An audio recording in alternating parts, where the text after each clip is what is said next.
বন্ধু একজনকে তুমি আপন বানাইছো, বন্ধুরে তুমি এত ভালোবাসো, ওই বন্ধুর জন্য তুমি এত পাগল, ওই বন্ধুকে না দেখলে তোমার ভালো লাগে না, ওই বন্ধুর সাথে কথা না বললে অন্তর থামে না। কিন্তু বান্দা ওই বন্ধু তোমার আসল না। তুমি যদি মরিয়া যাও মোবাইলের নাম্বারটাও ডিলিট করে ফেলবে, কিন্তু তুমি চিন্তা করে দেখছো মাকে তুমি আপন মনে করছো, মাও আপন না। বাংলাদেশের ঘটনা, কত বাবা তার আপন মেয়েটাকে হোটেলের মধ্যে দিয়ে বলে আজকের রাতের জন্য তুই আমার কাছে মেয়ে না স্ত্রীর সমান। কিসের অভাব? আমনের বুঝ কি দাড়ি কাটলেই শান্তি, আমার বুঝ দাড়ি কাটলেই অশান্তি, আপনার বুঝ বেপরদার আড্ডায় গেলেই শান্তি, টাকা পাবো, বাড়ি পাবো, ক্ষমতার চেয়ার পাবো। আমাদের বুঝ কি পর্দা করলেই শান্তি। এ কারণে আমাদেরকে যদি বলা হয় আপনাকে কোটি টাকা দিব, এমপি মন্ত্রীর চেয়ার দিব, শুধু দাড়িটা কামান, আমি বলবো না, আপনারা বলেন, এই লোভে দাড়ি কামায় ফেলবো? ক্ষমতার লোভে? ক্ষমতার চেয়ার 5 বছর, জোর কইরা থাকলে 17 বছর। কথা বল না কেন? কিন্তু আমগো চেয়ারের কোনো মেয়াদ আছে? কথা বলেন। এই যে চেয়ারে বসে এর কোনো মেয়াদ আছে? বুঝেন, বুঝার দরকার। অস শুনেন না, বুঝেন। অস তো আপনারা জানেন। মিথ্যা বলা কি? এই তো জানেন। গালি দেওয়া কি? বলেন, কিন্তু জানেন। অন্যের হক নষ্ট করা, মা বাবারে কষ্ট দেওয়া হারাম, সবই তো জানেন। বুঝের অভাবে মানেন না। বুঝের অভাবে, এই বুঝের অভাবটা পূরণ করতে হলে সঠিক বুঝ যাদের আছে তাদের কাছে যেতে হবে। সঠিক বেঠিক নির্ণয় হওয়ার জন্য, যেমন আমার এই চেয়ার বা ধরেন এই টেবিল বা আমার হাতের এই রুমাল, এটা কত হাত, চারপাশে লম্বা, এটা বুঝার জন্য কি লাগবে? একটা স্কেল লাগবে। কি লাগবে? স্কেল। এখন স্কেল যদি নির্ণয় করতে গিয়া রাবারের স্কেল লইয়া ফেলান, কি সঠিক বের হওয়া যাবে? এমন একটা স্কেল নিতে হবে যেটা বাড়েও না, মানুষের বিবেক এক থাকে না বাড়ে কমে, বলেন। কিন্তু এই জমিনে সত্য আর সঠিক নির্ণয়ের জন্য একমাত্র স্কেল দিছেন আল্লাহ, যেটা বাড়বেও না, বাড়ানোর সুযোগ নাই, কমানোর সুযোগ নাই। সে স্কেলের নাম কোরআনুল কারীম। সে স্কেলের নাম কি? বাড়ানো যাবে, কমানো যাবে। আর কোরআন বুঝার জন্য লাগবে হাদিস। কোরআন বুঝার জন্য হাদিস। আর কোরআন হাদিস যারা পারেন না, বলেন তো কোরআন হাদিস পারনেওয়ালা লোক বেশি না না পারনেওয়ালা লোক বেশি?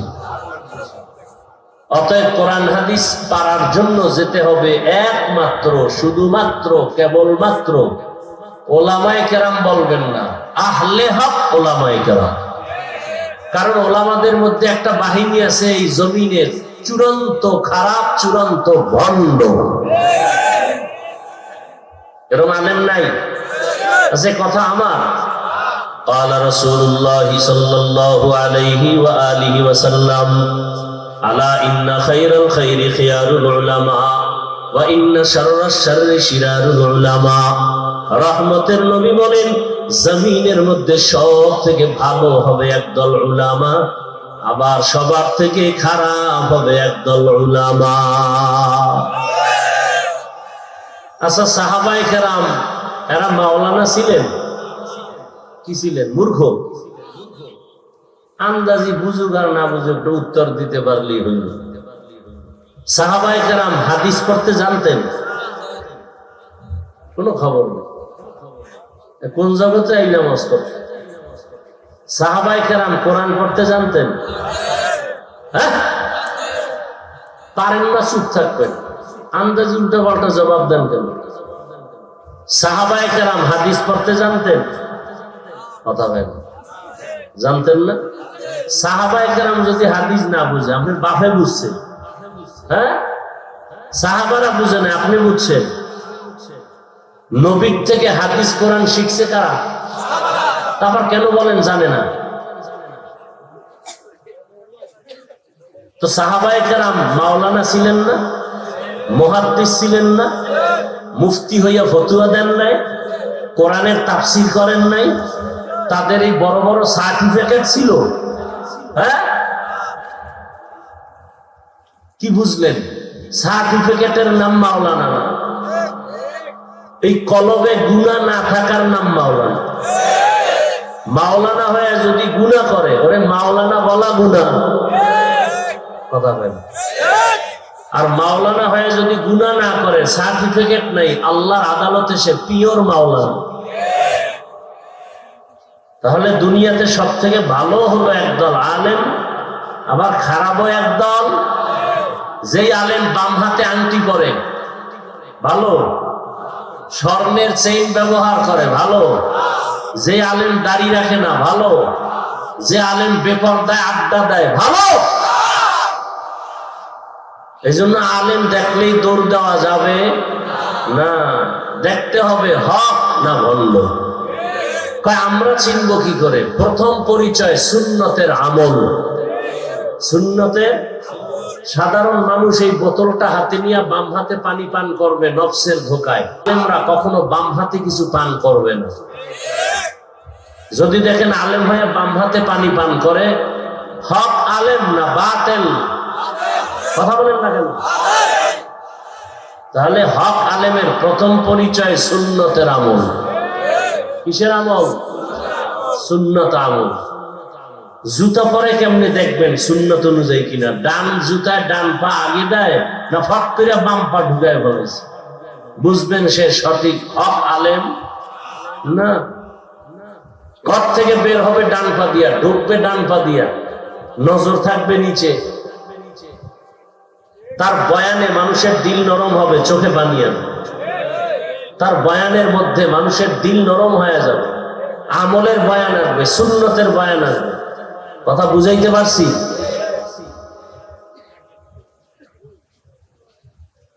হ্যাঁ, ইসলামে যখন যেটা রাসূল করছেন প্রেক্ষাপট অনুযায়ী সেটাই করতে হবে। রাসূল দাওয়াতের কাজ করছেন, আপনাকেও করতে হবে। প্রয়োজনে রাসূল জিহাদের ময়দানে গেছেন, আপনাকেও। তার মানে নামাজ রোজা বাদ দিয়া, হ্যাঁ, একজনে সুদ খায়, সে যদি জিহাদ করে জীবন ভর কোন আমল কবুল। সুদের খাতায় যেমন নাম, এরা নামাজ পড়লেও কবুল, রোজা রাখলেও কবুল। সুদের খাতায় যাদের নাম, এরা 24 ঘন্টা তার গর্ভধারিণী মায়ের সাথে জিনার গুনায় লিপ্ত। কত বড় কুলাঙ্গা! জীবন ভর যদি সুদের খাতায় নাম রেখে মোনাজাত দেয়, একটা মোনাজাত কবুল হবে? বাইতুল্লাহ হজ করবে, কবুল হবে? তওবা না করে যদি মরে যায়, চিরস্থায়ী জাহান্নাম। আর এ যদি হয় মসজিদের সভাপতি, তো কেমন হবে? কয় শিয়ালের হাতে মুরগি দিলে যেমন হয়। শিয়ালের হাতে মুরগি আমানত দিলে কয়দিন পরে পাবেন? পাওয়া যাবে না। শিয়ালের হাতে মুরগি দিলে যেই দশা, সুদখোরের হাতে মাদ্রাসা মসজিদ আর ধর্মের চাবি দিলে সেই দশা। আল্লাহ হেদায়েত দান করুন। আরো আস্তে করে বলেন। এজন্য আলেম, একটা প্রবাদ আছে, কত পেজ ধর্ম নিয়ে আমাদের দেশে, কোন দিকের কথা বলবো? বলে কি কথা বলে শুনো, কে বলে এটা দেখার দরকার নাই, এরকম একটা কথা আসেনি? বলে কথাটা শুনো, কে বললো এটা দেখো না। ধর্মের ব্যাপারে কথা উল্টাইতে হবে।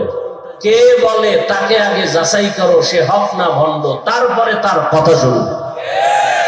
ভণ্ড যদি মজার বয়ান করে, ওই বয়ান শুনবা না, বয়ানে কোনো অ্যাকশন হবে না, রিয়াকশন হবে। হকপন্থী যদি অল্প কথা বলে, ওই কথায় বরকত হবে। এজন্য কে বলে দেখো আগে, কি বলে শুনো পরে। কিন্তু নেফাকি অন্তরওয়ালারা, নষ্ট অন্তরওয়ালারা আমগো উল্টা বুঝায়।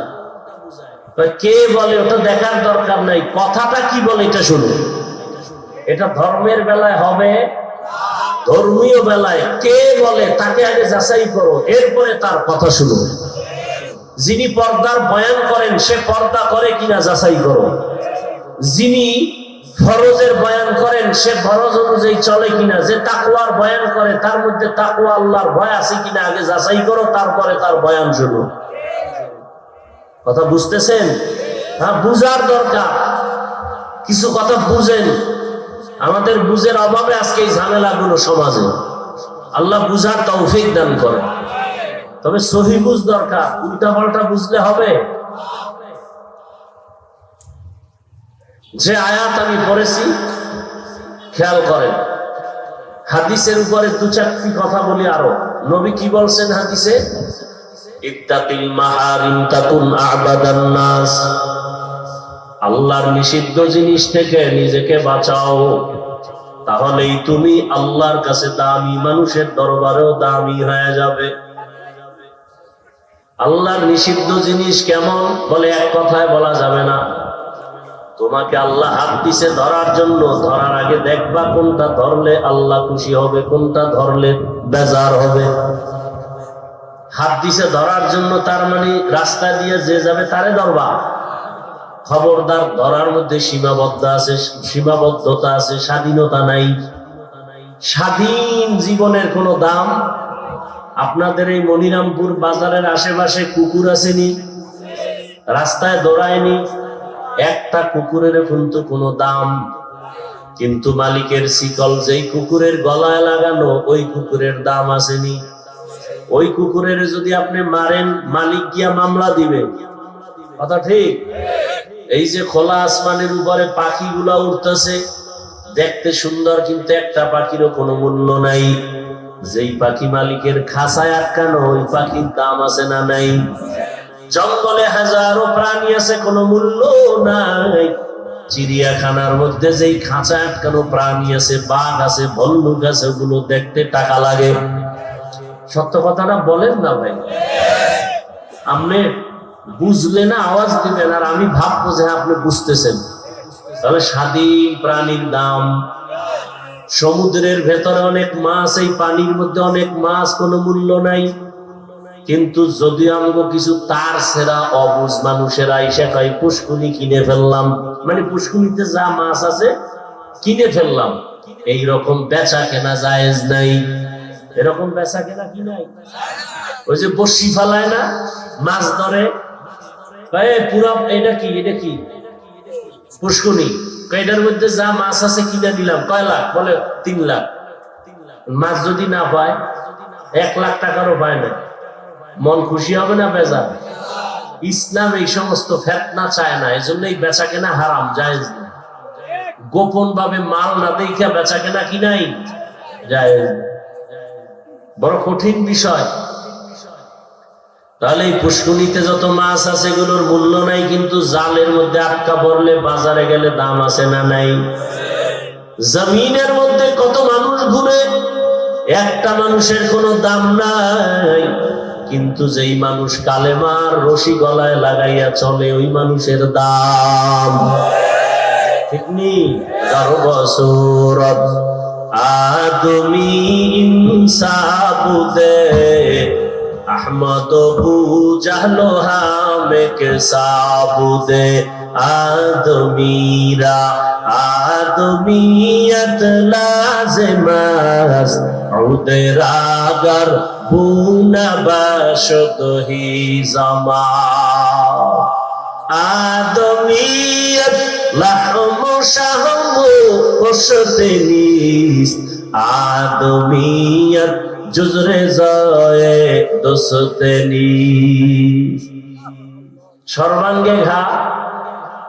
কয় হাফিজ ভাই বয়ান করবেন, আবার এই ফার্সি টার্সি না পড়লে হয় না, বলে না? বলে না? এগুলো বললে লাভ কি? এলাকার এই বয়ানের শ্রোতারা কি ফার্সি বুঝেনি? একটা ইনজেকশন দেয় না? দেয় না? দেখতে নারী, চলন বাঁকা। যে হাফিজুর রহমান সাহেবের নাম শুনলেই এক দলের কলিজা পড়ায়। কি আছে না নাই? এখন কেমনে দোষ ধরবে? কয় ফার্সি না বললে হয় না, মানুষে বুঝে। তা আমি যে আরবি বলি, এও তো এখানে 3 ভাগের 2 ভাগে বুঝে না, তাহলে কোরআনের আয়াত পড়াও বাদ দিয়ে দেয়। অনেক বক্তা ইংরেজি কয়, শ্রোতারা সবাই ইংরেজি বুঝে, তো বয়ান বাদ দাও। ও কয় তুমি দোষী, তুমি দোষী। 3 আঙ্গুল যে আমার দিয়ে ফিরে কয় আমি দোষী, খবর নেই। আদমিয়ত লাহম শাহম পোস্তেনিস, আদমিয়ত জুজরে যায় দোস্তেনিস। সব কথার মূল কথা, মাওলানা হয়েছি, বক্তা হয়েছি, মানুষ হতে পারি নাই। মানুষ হইলে কেন এত ইশকাল হবে, এত প্রশ্ন হবে? মানুষ ছিলেন পটিয়া মাদ্রাসার বানী আজিজুল হক মুফতি সাহেব, মানুষ ছিলেন চরমনের সৈয়দ ইসহাক, মানুষ ছিলেন উজানির কারি ইব্রাহিম, মানুষ ছিলেন এই জমিনের মধ্যে শাহজালাল শাহবারান, মানুষ ছিলেন এই জমিনের মধ্যে হাজী শরীয়তুল্লাহ রহমাতুল্লাহ আলাই, মানুষ ছিলেন শামসুল হক ফরিদপুরি রহমাতুল্লাহ আলাই। পটিয়া মাদ্রাসার বানী মুফতি আজিজুল হক যখন বসে খুতবা শুরু করতেন, বয়ানে নাহমাদুহু, এতটুকু বলা মাত্র প্যান্ডেলের মানুষের মধ্যে কান্নার রোল শুরু হয়ে যাইত। এরা ছিলেন মানুষ, দেখলেই অন্তরে পরিবর্তন। এরকম কিছু আল্লাহওয়ালা জমিনে আছে যাদের দেখলে আর গুনাহ করতে মনে চায় না, কি? আবার এমনও কিছু আল্লাহওয়ালা আমগো দেশে আছে, শুধু অলি না, অলিকুল শিরোমণি, প্রস্রাব করে লয় না বাণী। এরা আবার সাইনবোর্ড লাগায় মুজাদ্দিদে জামান, আন্তর্জাতিক বেঈমান। এগো দরবারে গেলে এগো দেখলে বিড়ি খোরের মন চায় গাঞ্জা ধরি, কি? কারণ পীরেরও দাড়ি নাই, মুরিদেরও দাড়ি নাই। আবার এমনও আল্লাহওয়ালা আছে যাদের চেহারা দেখলে মনে হয় আর জীবনে বিড়ি টানবো না, এমন নাই? আউলিয়ারা কারে উকবা ইখতিয়ার, জাহেলারা কারে দুনিয়া ইখতিয়ার। মাইলে মোমেন সোয়ে মোমেন মিশাওয়ার, মাইলে কাফির সোয়ে কাফির মিশাওয়ার। আল্লাহ তাআলা বলেন, আল্লাহর নিষিদ্ধ জিনিস থেকে নিজেকে বাঁচাও। এই ওয়াজ করার উদ্দেশ্য কি? এই যে আপনারা ওয়াজ মাহফিল দিচ্ছেন, আসল উদ্দেশ্য হওয়া উচিত কি? আর আপনাদের উদ্দেশ্য কি? কমিটি ওয়াজ দিছে 13তম, কয় বছর? 26তম, তম হইতেছে, কিন্তু কমিটির দাড়ি নাই। কেউ দাড়ি নাই কেন? ওয়াজ তো পাবলিকের জন্য, আমগো জন্য নি। আমরা তো পাবলিকের হেদায়েতের জন্য ওয়াজ দেই, আমগো কমিটির হেদায়েতের জন্য ওয়াজ দেই না। এজন্য দেখেন না, জুমার বয়ান শুনে মসজিদে মুসল্লির জায়গা হয় না, কত লোক নামাজ ধরে ফেলছে। কিন্তু কমিটির দায়িত্বরা ইমাম সাহেবের সামনে বইয়া কথা কয়, বয়ান শুনে না, সুন্নত করে না, আছে না নাই?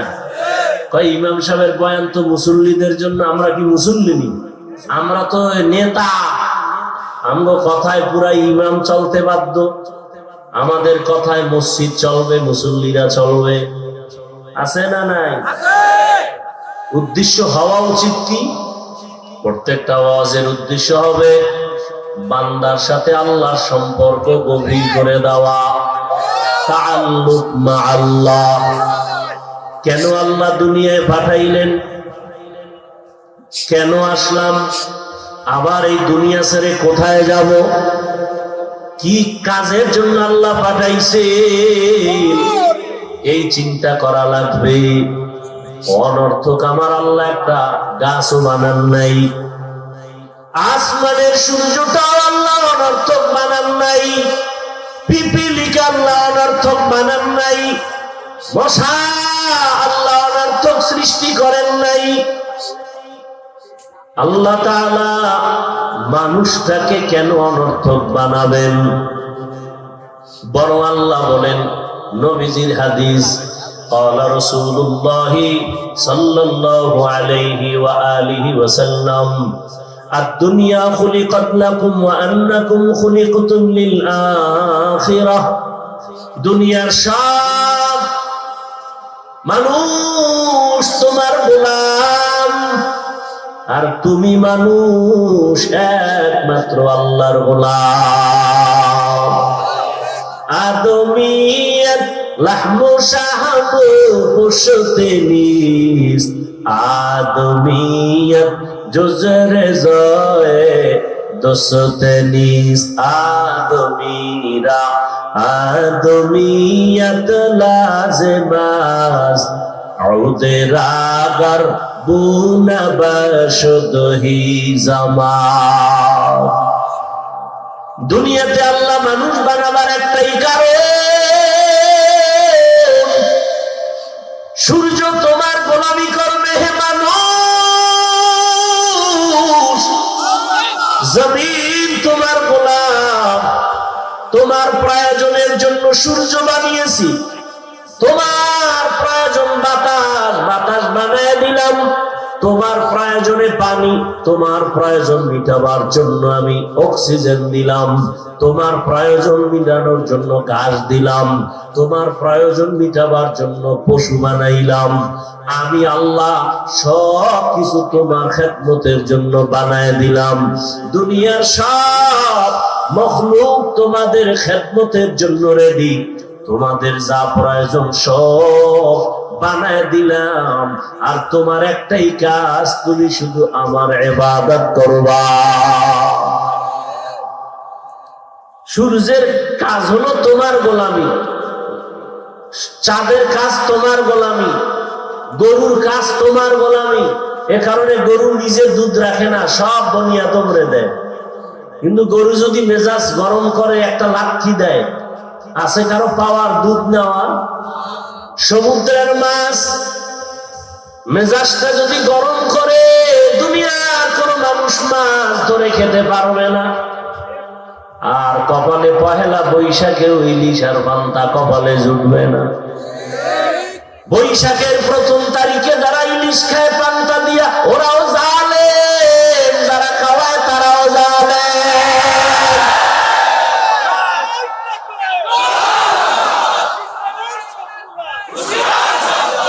ভাইরা আমার, ইলিশ পান্তা আজকে খাও, নিষেধ আছে? পহেলা বৈশাখ খাইতেই হবে, এটা গুনাহ। তাও কেমনে খায়? 30 টাকা একটা পিস মাছের দাম, পহেলা বৈশাখে এটা বিক্রি হয় 1000 টাকা। যারা বিক্রি করে তারাও জালেম, যারা কিনে খায় তারাও জালেম। গর্বা সুরত আদমি ইনসাবুদে আহমদবু জাহলো হামেক সাবুদি। এরে দুনিয়ার উম্মত, এরে আমার কলিজার যুবক, পর্দার আড়ালের মা বোনেরা, বৃদ্ধ বাবাজি, স্বাধীন জীবনের কোনো মূল্য নাই। আল্লাহ দুটো পাও দিয়েছেন, হাঁটো।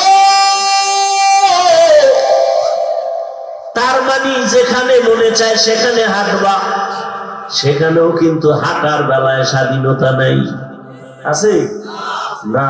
আল্লাহ এরিয়া দিছে, এর বাইরে যাওয়া যাবে। হাত দিছে ধরার জন্য, মনে যা চায় তাই ধরবা না, স্বাধীনভাবে ধরা যাবে না। আল্লাহর আইনে যেটা হালাল সেটা ধরবা, আল্লাহর আইনে যেটা হারাম সেটা ধরা যাবে না। কি ভালো করে বুঝো, চোখ দিছে দেখার জন্য, স্বাধীনভাবে দেখা যাবে না, সীমাবদ্ধ আছে। এই চোখ দিয়া মোবাইলে তাকায় তাকায় কবিরা গুনাহ দেখবা, এজন্য চোখ দেয় নাই। ও বান্দা, চোখ দিয়া মায়ের চেহারা দিয়ে তাকাও, কলিজার বাবার চেহারা দেখো, সওয়াব। আল্লাহর প্রিয় বান্দা উলামায়ে কেরামের চেহারা দেখো, সওয়াব। বাইতুল্লাহ দেখবা, সওয়াব। আল্লাহর কালামটা খুলে খুলে তাকায় তাকায় দেখবা, আমলনামায় সওয়াব। ই কালামে জিন্দা কুরআনে হাকীম, হিকমতে লা ইয়াজালাসতু কাদীম। মাকে চিনলা, মায়ের জন্য তুমি এখন পাগল। বাবাকে চিনছো তুমি, বাবার জন্য পাগল। বন্ধু একজনকে তুমি আপন বানাইছো, বন্ধুরে তুমি এত ভালোবাসো, ওই বন্ধুর জন্য তুমি এত পাগল। ওই বন্ধুকে না দেখলে তোমার ভালো লাগে না, ওই বন্ধুর সাথে কথা না বললে অন্তর থামে না। কিন্তু বান্দা, ওই বন্ধু তোমার আসল না। তুমি যদি মরিয়া যাও, মোবাইলের নাম্বারটাও ডিলিট করে ফেলবে। কিন্তু তুমি চিন্তা করে দেখছো, মাকে তুমি আপন মনে করছো, মাও আপন না। বাংলাদেশের ঘটনা, কত বাবা তার আপন মেয়েটাকে হোটেলের মধ্যে দিয়া বলে, আজকের রাতের জন্য তুই আমার কাছে মেয়ে না, স্ত্রীর সমান। তাহলে তুমি কারে বন্ধু বানায়া পাগল হয়ে দৌড়াও? যার পিছনে দৌড়াও, যারে পাগল ভালোবাসো, সে তোমারে আসলে ভালোবাসে না। কিন্তু তুমি চিন্তা করো, তোমার আসল মালিক তোমার যত বড় আপন হোক না কেন, মনের মতো কিছু চাইলে মন ভরিয়া দেয় না। কিন্তু চাওয়ার আগে তোমারে যা দেওয়ার দরকার, এগুলো যিনি দিছে তিনি হলেন আসল। দুনিয়াতে আসার আগে আমার পানির প্রয়োজন দিছেন কে? দুনিয়াতে আসার আগে, আসার পরে আমার রৌদ্রের আলোর প্রয়োজন দিছেন কে? চাওয়ার পর না আগে? দুনিয়াতে চলতে আমার বাতাসের প্রয়োজন কে দিছেন? চাওয়ার আগেই যিনি দিছেন তিনি কে? তিনি হলেন আসল বন্ধু। তাকে তুমি আসল বন্ধু বানাও। কিন্তু সে মালিকের তুমি এখনো পর্যন্ত চিনো না। কেমন দয়ার মালিক, রাতের বেলা ঘুমায় গেছো, মরা অবস্থায় পড়ে আছো। আমার মাওলা যদি সজাগ না করতেন, ঘুম থেকে আর সজাগ হতে পারতাম না।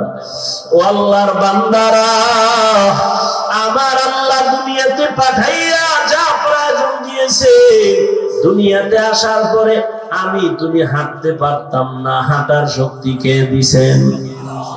দুনিয়াতে আসার পরে দাঁত ছিল নি?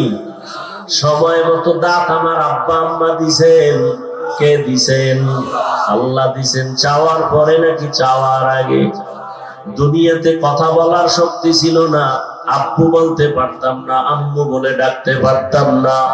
এই ডাকার শক্তি জবান দিয়া তৌফিকটা কে দিয়েছেন? ওই আল্লাহরে আজকে কেন ভুলিয়া গেছো? ওই আল্লাহর দেওয়া পানি না থাকলে বাঁচতে পারো না। ওই আল্লাহর দেওয়া সূর্যের আলো বন্ধ হলে চলতে পারো না। আমার দয়ার মাওলার চাঁদের আলো যদি না থাকে, তোমার জীবন বাঁচবে না। আমার মাওলার দেওয়া কত বাতাস তুমি ভোগ করো, ওই মাওলা বাতাস বন্ধ করলে বাঁচতে পারবা না। আমার মাওলা যদি ঘুম থেকে তোমারে সজাগ না করে, উঠতে পারতা না। আমার মাওলা যদি তোমার সামনে গরুটারে দুর্বল না বানায়, তুমি দুধ নিতে পারতা না। আমার মাওলা যদি নদীর মাছগুলো দুর্বল করে না দিত, তুমি ধরতে পারতা না। এত দয়া যিনি করলেন, ওই দয়ার মালিকের কেন চিনো না? কোথায় দৌড়াইতেছো? ওই মালিক যে তোমাকে ফজরের সময় ডাকতেছে, তুমি কি শোনো না? ওই মালিক তোমাকে মুয়াজ্জিনের দ্বারা জোহরে ডাকতেছে, বান্দা বান্দা তুমি মাওলার ডাকে সাড়া দাও না, কোথায় ভাবতেছো? ওই মাওলা দয়া করে আবার মাঝে ডাকাইলেন, যাও নাই। আমার আল্লাহ রাগ না করে আবার আসরের নামাজে ডাকাইলেন, বান্দা আয়। বান্দা তুমি আসরের হাজিরায়ও যাও নাই। আমার আল্লাহ রাগ না করিয়া বলে মাগরিবে আয়,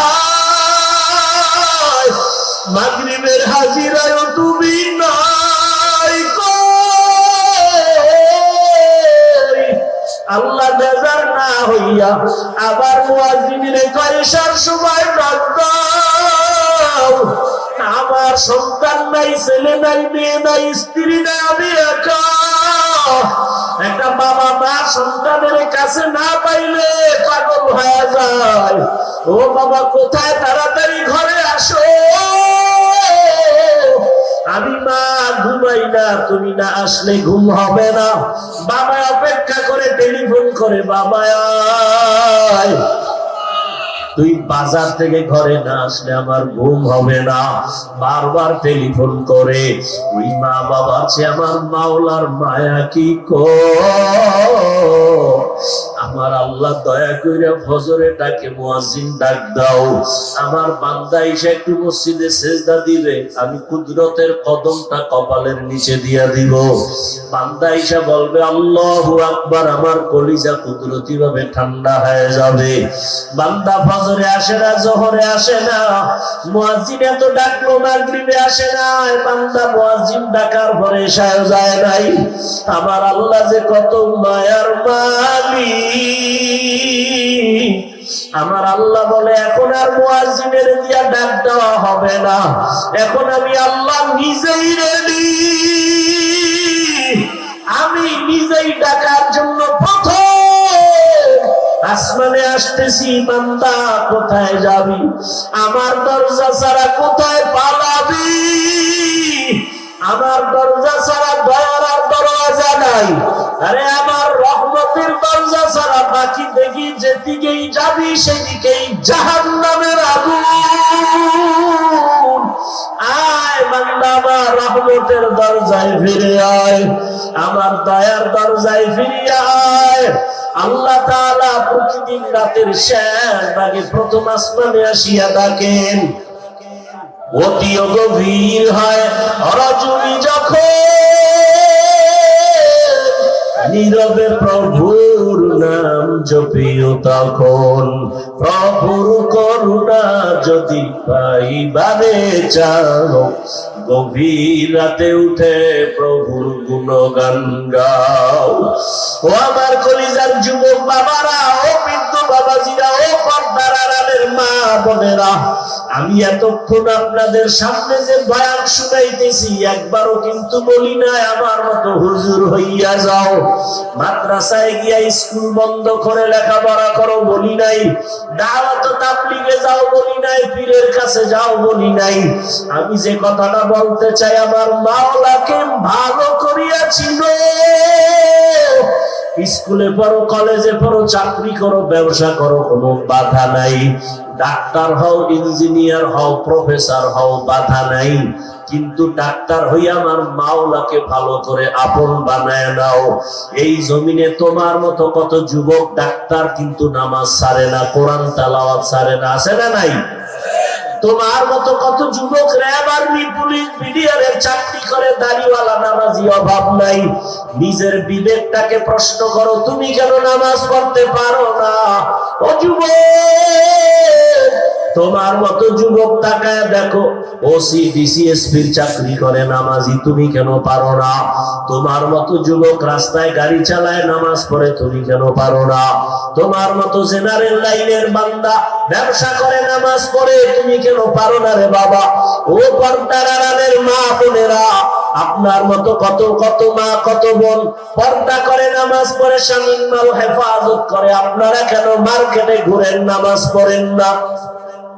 আমার মাওলার সাথে কেন এত বাহাদুরি? আরে আমার মাওলার দরজা থেকে কোথায় যাবে? আমার মাওলার দরজা থেকে ভাগার কোনো সুযোগ নাই। আমার আল্লাহ তো আজরাইলকে লাগায় রাখছে পেছনে, ভাগার উপায় নাই। আমার আল্লাহ বারবার ডাকে, রে গোলাম নামাজে দাঁড়ায় আমাকে ডাক দাও, আমি আল্লাহ ভোর রাত্রে তোমাকে ডাকার জন্য আসছি। এখন সবাই নীরব, ঘরের মানুষও ঘুমায়, গাছের পাখিরাও ঘুমায়, জঙ্গলের পশুরাও ঘুমায়, নদীর মাছও নীরব। এই সময় আমি আল্লাহ নীরবে আসি বান্দা তোমাকে ডাকার জন্য। এরে কে কি পরিমাণ গুনাহ করছো, হাতের গুনাহ, চোখের গুনাহ, জবানের গুনাহ, সারা রাত মোবাইল তাকায় তাকায় চোখ দিয়া গুনাহ করেছো, মোবাইলের দ্বারা গুনাহ করে হাত নাপাক করেছো, আমি আল্লাহ ক্ষমার দরজা দিয়ে ডাকতেছি, আয় আয় বান্দা তুই আমার কাছে ক্ষমা চাও, আমি আল্লাহ তোর জীবনের সব গুনাহ ক্ষমা করে দিব। কারণ গুনাহ নিয়ে কবরে গেলে জাহান্নামের আগুন, এক সেকেন্ডের আযাব সহ্য করা সম্ভব হবে না রে গোলাম। ওই কবরের দুই পার্শ্বের মাটির চাপ সহ্য করতে পারবা না, সূর্যের গরম সহ্য করতে পারো না। ওই অন্ধকার কবরে যাওয়ার পরে তিনটা প্রশ্ন করা হবে, রবের পরিচয় দাও, ধর্মের পরিচয় দাও, রহমতের নবীর পরিচয় দাও। ও আল্লাহর বান্দারা, আমরা নবীর আদর্শে টুপি পরলাম, দাড়ি রাখলাম, নামাজ পড়ি, পর্দা করি, হালাল খাই, কই আমাদের সম্মান কমে নাই? কেউ না খাইয়াও মরে যাই নাই।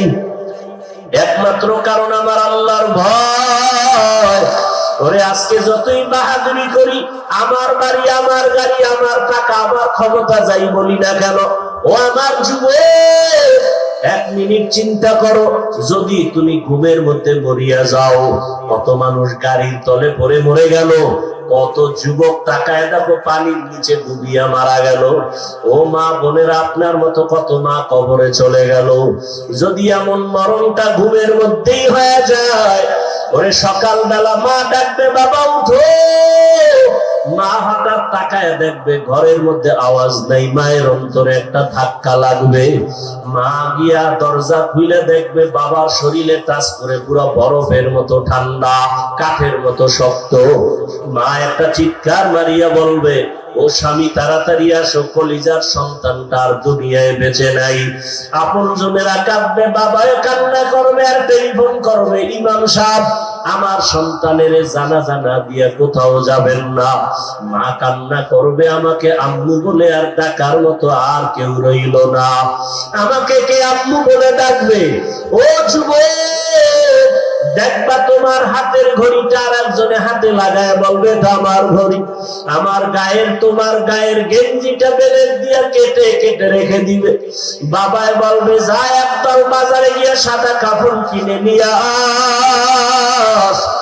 আর এক দলকে বলবে, ঘরের পেছনে গরম পানি করো। আর এক দলকে বলবে, বাঁশ বাগানে কবর খনন করো, আর ধরে রাখা যাবে না। জানাজা পড়ায় যখন কবরের দিকে নিয়ে যাবে, ওই কবরে তোমার এখন মা বাবা আপনজন কেউ যাবে না, তুমি আমি একা। ওই অন্ধকার কবরে তিনটা প্রশ্ন যদি করে, বেনামাজি হয়ে কবরে গেলে একটা জবাব দেওয়ার সময় হবে না, সুযোগ হবে না। নাফরমান গুনাহগার বলবে, হা হা লা আদরি, আফসোস আমি কিছুই জানি না।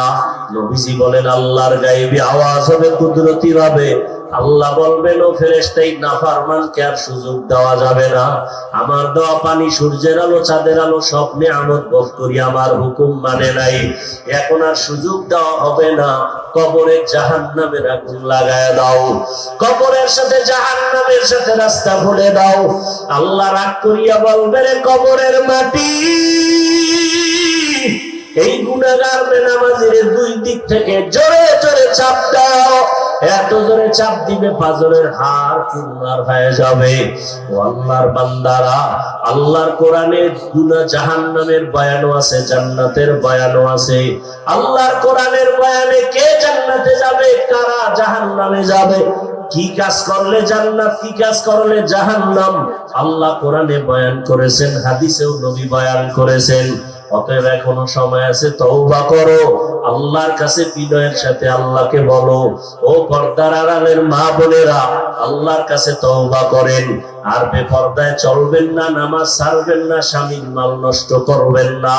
যুবক বাবারা তওবা করো, মনে মনে আল্লাহকে বলো, আর নামাজ ছাড়বা না, দাড়ি কাটবা না, বেপর্দায় চলবা না, মা বাবার দোয়া নিয়ে চলবা, শিক্ষকের দোয়া নিয়ে চলবা, উলামায়ে কেরামের দোয়া পরামর্শ নিয়ে চলবা। খাঁটি অন্তরে যদি মনে মনে আল্লাহর কাছে তওবা করতে পারো, মুহূর্তে জীবনের সব গুনাহ আল্লাহ মাফ করে দিবেন। তবে সবার কপালে তওবা নসিব হবে না।